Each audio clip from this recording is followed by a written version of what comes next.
को बहुत ही महत्वपूर्ण जानकारी देने जा रहा हूँ और वो है हनुमान चालीसा।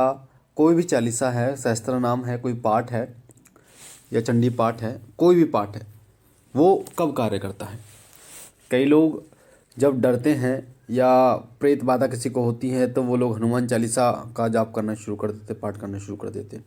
कई लोग अपने पॉकेट में छोटी सी हनुमान चालीसा रखते हैं कि कोई प्रेत वगैरह है उनको परेशान नहीं करेगा। पर मैं आपको सच्चाई बताऊं, हनुमान चालीसा की किताब को जेब में रखने से कोई फ़ायदा नहीं होता, कोई फ़ायदा नहीं होता।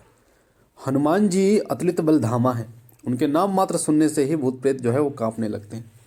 पर कब कांपने लगते हैं, कब हट जाते हैं, ये बहुत महत्वपूर्ण है। हनुमान जी अपने भक्तों पर सदैव कृपा करने वाले हैं और अपने पंचमुखी अवतार से सदैव राक्षसों का संहार करते हैं।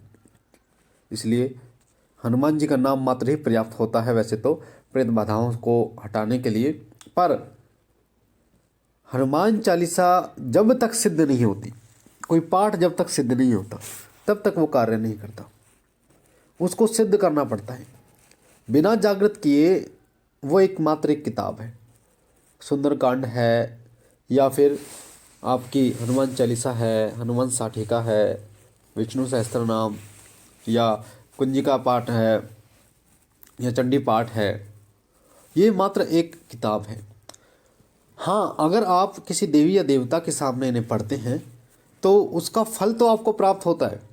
वो देवी देवता उसका फल आपको प्रदान करते हैं। जैसे हनुमान जी के सामने अगर आप सुंदरकांड का पाठ करें, सुंदरकांड में हनुमान जी के बल को दर्शाया गया है, उनकी महिमा को दर्शाया गया है। तो हनुमान जी तो सुनते हैं, आप पर कृपा भी करते हैं।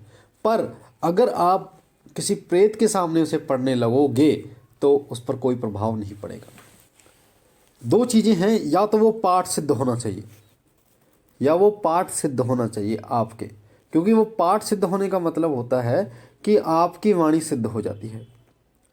जब किसी साधना को आप करते हैं, किसी मंत्र को सिद्ध करते हैं, तो वो मंत्र कार्य कब करता है, वो आपकी जुबान से कार्य करता है। आप देखना, साधना जिसने की है अगर वो वही उस मंत्र का पाठ करेगा तो तभी वो कार्य करेगा। आप उस मंत्र का पाठ करके आप उस कार्य को स्वयं करके देख लीजिए, होगा ही नहीं। क्यों? क्योंकि उसने उस मंत्र को सिद्ध किया है। उसी प्रकार से प्रेत बाधा हमारे सामने खेलती रहती है, हम हनुमान चालीसा का पाठ करना शुरू कर देते हैं तो उसको पीड़ा होती है, चुभन होती है, उसको सोटे लगते हैं। क्यों लगते हैं? क्योंकि सिद्ध की हुई है, हनुमान चालीसा को सिद्ध किया हुआ है। अन्य व्यक्ति अगर उस प्रेत के सामने कितना ही पढ़ ले उसको कोई फर्क नहीं पड़ेगा। यानी कि आपकी वाणी जो है, वाणी वो सिद्ध होनी चाहिए। आपकी वाणी में जब सिद्धता आ जाती है, जब कोई मंत्र, कोई पाठ, कोई सहस्त्र नाम जब आपकी वाणी के माध्यम से सिद्ध हो जाता है, वाणी के माध्यम से मेरा मतलब ये नहीं है कि आपको कंठस्थ होना चाहिए। आपको कंठस्थ होगा तभी आपको वो प्रभाव दिखाएगा। वो सिद्ध होगा, जागृत होगा। जब जागृत करने के बाद चाहे आप उसे देख देख कर पढ़ें तब भी वो कार्य करेगा। तो कई लोग का ये भ्रम होता है कि हनुमान जी, देखिए हनुमान जी अतुलित बलधामा है और हनुमान जी हमारे भी पूजनीय हैं और हनुमान जी के सेवक, हनुमान जी के दास हैं हम, और लाखों पाप रोजाना करते हैं। पर हनुमान जी की कृपा से हनुमान जी सदैव अपने भक्तों पर कृपा करते हैं। तो हनुमान जी गलत नहीं है, पर मैं जो तरीका आपको बता रहा हूँ वो सत्य है। जब तक सिद्ध नहीं करोगे तब तक कार्य नहीं करेगा। कोई मंत्र आप ले लीजिए, कितना ही पढ़ लो, एक व्यक्ति उस मंत्र से प्रेत को हटा रहा है और आप उस मंत्र को 1000 बार पढ़ लो, नहीं हटेगा वो। क्यों? क्योंकि उसने साधना की, उसने सिद्धि की है, उसने उस मंत्र को जागृत किया है, उसने अपनी वाणी को सिद्ध किया है।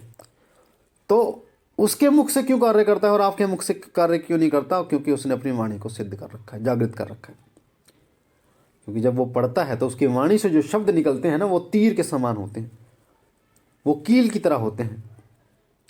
और जब आप बोलते हैं उठो उठो चलो तो हीरा हम दुहाई, पाँव परे कर जो ही मनाई, तो हनुमान जी जो है ना, हनुमान जी श्री राम की दुहाई पाते ही एक भयंकर रूप धारण कर लेते हैं, क्रोध में आ जाते हैं, उनके रोंगटे खड़े हो जाते हैं और वो प्रेत संघा और जो राक्षस हैं उन पर बरस पड़ते हैं।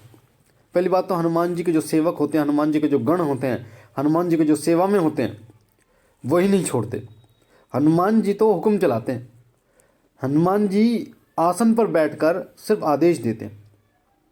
बाकी जो है उनके जो सेवक हैं, क्योंकि जितने भी प्रेत हैं, राक्षस हैं, जो हनुमान जी ने जिनको सुधारा है, वही हनुमान जी के दूत के रूप में कार्य करते हैं और डायरेक्ट हनुमान जी की शक्ति उन्हें प्राप्त होती है और वही बड़े बड़े कार्य को करते हैं। हनुमान जी की सेवा में भूत प्रेत जिन मशान और भी क्या नाम है राक्षस और जो जिन हैं, ये हनुमान जी की सेवा में रहते हैं और ये कभी कोई गलत काम नहीं करते, क्योंकि ये हनुमान जी को अपना सर्वस्व जो है वो स्वीकार कर लेते हैं।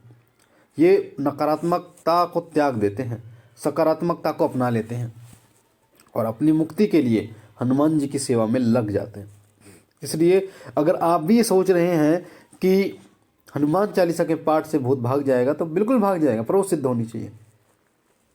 हम बहुत से केस आते हैं, बहुत से लोगों के पास जाते हैं और बहुत से अनुभव हैं, तो सब जो ज्ञान है, जो देखा है, सुना है गुरु भाइयों से, गुरु जी से, साथ ही जो अनुभव हमने खुद किए हैं, जो नकारात्मक ऊर्जाओं को हटाया है, घर में सुख समृद्धि दी है बाबा की कृपा से, तो उसका परिणाम होता है कि जो अनुभव होते हैं वो आपके साथ शेयर करते हैं। इसलिए अगर आप भी चाहते हैं कि वो सिद्ध हो, तो उसका निरंतर जाप कीजिए, निरंतर पाठ कीजिए और निरंतर पाठ करने से वो सिद्ध हो जाता है। हनुमान चालीसा को सिद्ध करने की विधि भी हमने शिव कृपा चैनल पर डाल रखी है, उसके माध्यम से आप सिद्ध भी कर सकते हैं और हनुमान जी की कृपा भी प्राप्त आप कर सकते हैं। ऐसे ही अन्य हैं, शिव चालीसा को भी सिद्ध कर सकते हैं आप, काली चालीसा को सिद्ध कर सकते हैं आप, किसी भी शादी जो काली चालीसा को सिद्ध कर सकते हैं। ऐसा नहीं है कि हनुमान चालीसा में ही बहुत बल होता है।